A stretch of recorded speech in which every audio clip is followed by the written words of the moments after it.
Iñigo.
Baiari ezagutuz joan gara eta ikasleekin lan egiteko programa desberdinak ezagutu ditugu. Eta hortik sortu zen bloga egiteko behar.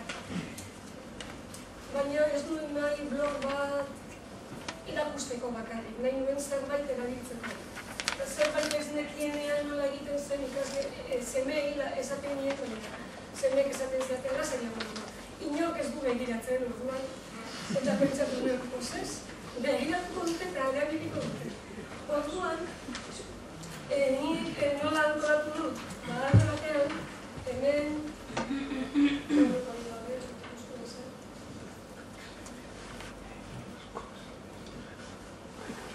Hemen, eskuinean, ikasteko grina pizteko gehigarriak jarri ditu. Bizita virtualak, erakargarriak izateko, baita ere webgune interesgarriak konsultarako. Denak bideratu ditut, ematen ditugun gaietara. Lehenengo eta bigarren mailan ematen dut. Gero baita ere konsultarako, edo interesa pizteko beste webgune interesgarriak zintzilikatu ditut. Zaiatu naiz ahal bada denak euskaraz jartzen. Zarean informazio asko dago erderaz, genetatik. Oso polita, baina euskaraz beti faltan botatzen dugu. Eta, klaro, gure ikasleek euskara dute eskolan. Eskolatik kanpo euskara gutxi egiten dute. Orduan behintzat, gune horretan, gero baita ere, gai bakoitzarekin agregan edo beste webguneak zintzilikatu ditut, eta baita ere bideoak eta jolasak. Jolasak ere, behintzat, gaiekin lotuta, haiek gelan erabiltzeko. Gero baita ere hemen zintzilikatu dut, kontosikatean bezala, irungo 1920 urteko bideoa komentatzeko, nola zen irungarri hortan, edo, baita ere Moodle plataforma, aurten jarri dugu martxan zentroan, orduan guretzat izan da beste erronka bat, Muderarekin lehenengo hasi nintzen, kurtso hasieran, eta hor zintzilikatzen nituen fitxak eta ariketak, edo bideoak, baina gero bloga egiterakoan, pentsatu nuen. Jarriko duten linka, lehenengo sartuko dira blogean, eta gero blogatik joango dira Muderera edo behar dugun tokietara. Eta gero, momentuz hori gutxi daude eta zenbait hori. Sarreran, nik zintzilikatu, saiatu naiz jartzen gaiekin lotutako beste dokumento batzuk. Haiek irakurtzeko. Irakurtzaren bitartez, bultzatu nahi nuen, ulermena hobetu nahi nuen. Gure sartuta bikoteka irakurtzen proiektuaren barruan, jagara magun urteak, baina orain ordenagailuekin pentsatu dugu, euskeraz jarraituko dute paperean lan egiten, baina gizartean beste modu batean eta erakargarriagoa egiteko eta elkargarrian ez beti berdina ez egiteko, pentsatu dut jarriko dugula irakurgaiak hemen blogean, eta gero hemen irakurriko dute, adibidez, batzuk zintzilikatu ditut hemen kalamean. Eta nahi dudanara horrelako irakurgai bat irakurtzea eta gero ja Google Docs bitartez saiek egin dute produkzioa.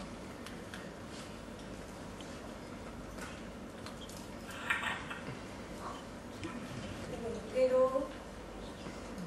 konturatu naiz, irakurketa hauek erabili dugu baita ere gelan eztabaidatzeko eta mahai inguruak antolatzeko aukera nahi dugu. Gero beste programa desberdinak antolatu ditu, adibidez, Guizak. Nik ez nuen ezagutzen programa hau, baina interesgarria iruditu zitzaidan gai berriak aurkezteko. Orduan nik normalki horrelakoa jartzen dut, horrekin azaltzen diet gaia, eta gero blogean zintzilikatzen dut. Blogean zintzilikatzerakoan, haiei ematen diet aukera etxetik errepasatzeko edo zalantzak argitzeko. Konturatu naiz, modu honetan, hobeto ikasten dutela, ez da beste kostatzen, gaian sartzean, kontrolak hobeto egin dute, eta motibagarria egin zaie. Baita ere, behintzat, saiatzen naiz, hemen zintzilikatzen egiten dudanean, beti jartzen dut, edo link bat sartzeko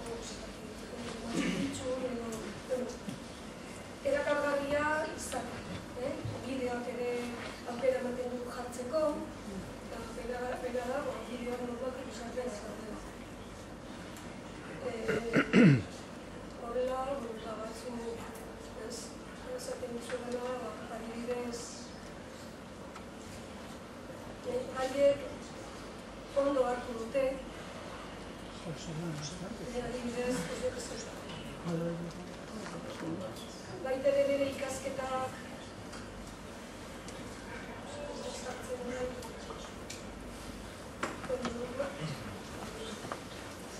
web hau nahiz eta erderaz egon, ondo dago ikusteko kolonen bidaiak, mapa interaktiboak daude, baita ere aukera ematen du beste bere ezagupena zabaltzeko, eta jakiteko grin ere piztu zaie.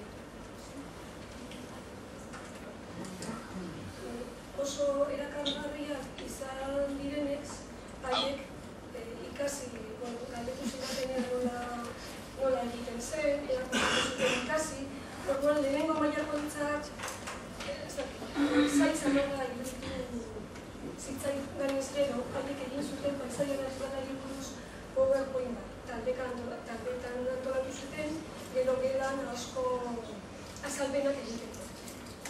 Baina, zer egin genuen, PowerPoint hori iruditan bihurtu genuen, eta gero irudi horiek talde bakoitzak, denen artean, montatu genuen wizard.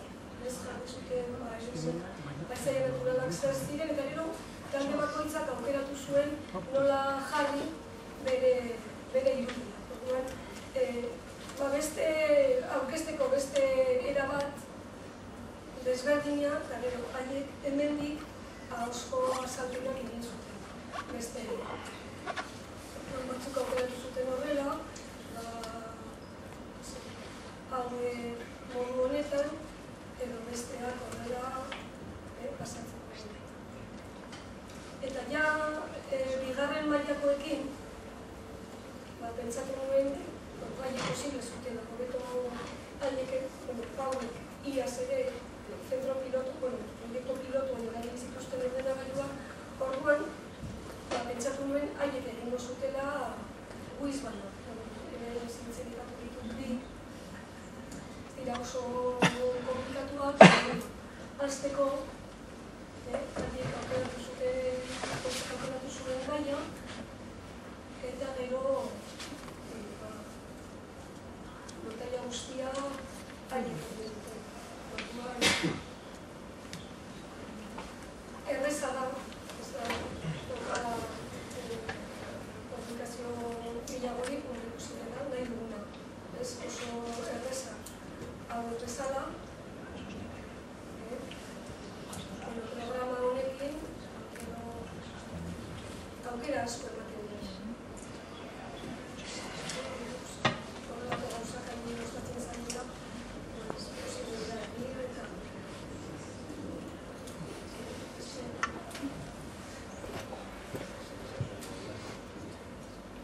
beste bat, hartzen da plantilla bat, eta plantilla hori gero montatzen da nahi dugunera. Gero, erabilitutan beste programa bat izan da Glosterrak. Glosterrak erabili dugu batez ere, gai bat bukatu ondoren, lehenengo mailakoekin, gai bat bukatu ondoren laburpen bezala. Ea zer ulertzen duten, ea menperatzen duten gaia, orduan, taldeka egin bakoitzari eman diogu gaiaren zati bat, eta haiek antolatu dute. Nik jarri nuen eredu bat, eta gero haiek bereak antolatu dute. Horrela,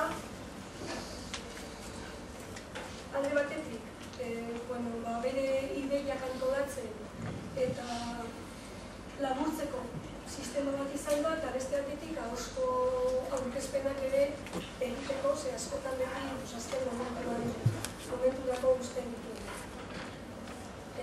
Eta, bigarren mailakoek berdin egin dute, baina bakoitzak bat, eta desberdin.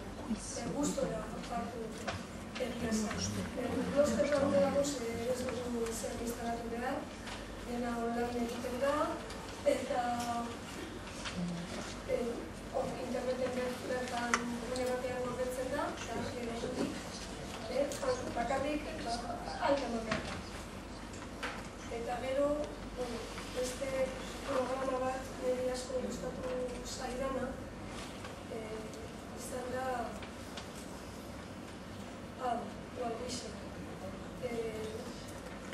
postik moduan erabiltzeko aukera ematen du eta era kolaboratiboan posible da erabildu. Bakoitzak posible du bere iritzia eman. Kasu honetan erabili dugu, gai bati buruz zer dakite gaia hasi baino lehenago egiteko, baita ere posible da gaia bukatzen denean ea zer ulertu duten.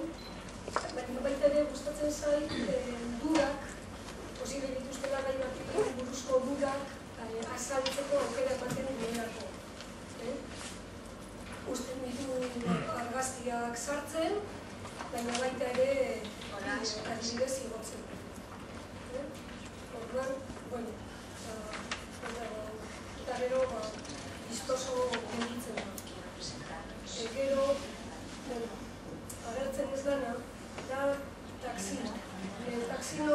hasita da tresna bat oso simplea, baina, itxur oso gelditzen da. Haiek, adibidez, hasieran, gai bat hasi baino lehenago motibatzeko, zer dakiten gaiari buruz hitzak botatzen dituzte, ez da Olimpiada ideaz. Orduan, hitz horiek programa honek jasotzen ditu eta era polit batean antolatzen ditu. Posible da programa honek, beste programa batzuk, baina honek bereziki ematen du aukera igotzeko nahi dugun irudia. Eta irudi horretan jartzen ditu hitzak. Ni hau adibidez, horrelako programa batekin egin du, baina aukera gutxiago ematen du. Besteak aukera asko ematen du, eta baita ere erabili dugu histeri berezia lantzeko gaiarekin, erabili dugun histeria bere ganatzen duten edo ez ebaluatzeko, eta haiek idatzi dituzte hitzak, eta gero ja aukeratzen dute gaiarekin lotutako irudi bat, eta montatzen da. Baita ere, posible dugu bakoitzak aukeratu dugu, faraoia, edo piramidea, eta hori buruzko hitzak eta ideiak idazten dituzu. Hitz horiek antolatzen dute irudi batean, eta beste talde batek asmatu behar duen zer den. Orduan, haiei asko gustatu zaio. Eta, konturatu gabe, bihurtu da, klasean sartzen garenean, bereaz, badakite, sartu behar direla blogean. Eta, hemendik, batek gara edo Moodlera, edo irakurtzen dugu hemendik zerbait eta gero Moodlean jarri bienlana, edo irakurtzen duten, askotan baita erabiltzen dut, gaian batzutan komentatzen dute, Roseta Arria, eta agertzen dira bilan. Baina behintzat gero nahi badute, esaten diet irakurtzeko, orduan nik hemen zirikatzen diet, Roseta Arriari buruzko informazioa, bideoa, gehitzeko informazioa. Eta zer gehiago. Jarraituko dugu.